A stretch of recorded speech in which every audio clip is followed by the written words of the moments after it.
Hi friends, అందరూ ఎలా ఉన్నారు? బాగున్నారా? అందరూ బాగుండాలి, అందులో నేను కూడా ఉండాలని మనస్ఫూర్తిగా కోరుకుంటున్నాను. ఇప్పుడైతే మనము బిన్నీస్ ఫ్రై చేసుకుందాము.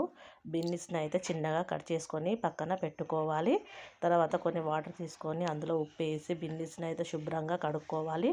ఆ తర్వాత స్టవ్ వెలిగించి ఒక కడాయి పెట్టుకొని సరిపడంత ఆయిల్ పోసుకొని ఆయిల్ వేడైన తర్వాత ఆవాలు, జీలకర్ర, పచ్చిమిర్చి, ఉల్లిగడ్డలు అయితే వేసుకొని ఒకసారి కలుపుకోవాలి.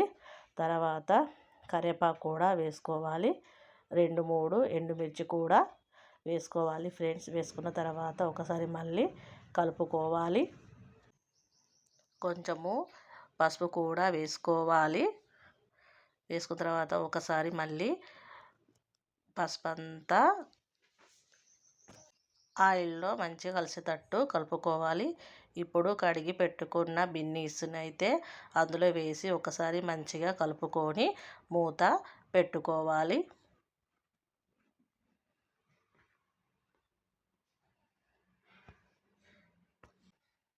తర్వాత మూత తీసి ఆయిల్లో మంచిగా బిన్నీస్ అయితే ఫ్రై అయిపోయింది ఫ్రెండ్స్. ఇప్పుడు రుచికి సరిపడా ఉప్పు కూడా వేసుకోవాలి. తర్వాత ఇప్పుడు ఎల్లిపాయ కారము, అంటే నేను ఒక ఎల్లిపాయ తీసుకున్నాను. 1 స్పూన్ కారం తీసుకొని పచ్చగా దంచి అందులో వేసుకున్నాను ఫ్రెండ్స్. మంచిగా అయితే అలా కలుపుకోవాలి. చాలా బాగుంటుంది. ఒకసారి మీరు కూడా ట్రై చేసి చూడండి.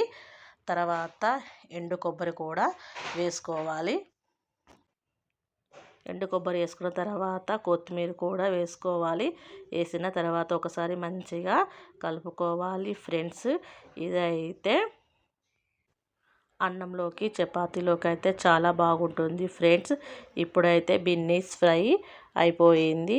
ఈ వీడియో కనుక నచ్చినట్లయితే లైక్ చేయండి, షేర్ చేయండి, కామెంట్ చేయండి, సబ్స్క్రైబ్ చేసుకోవడం అస్సలు మర్చిపోకండి.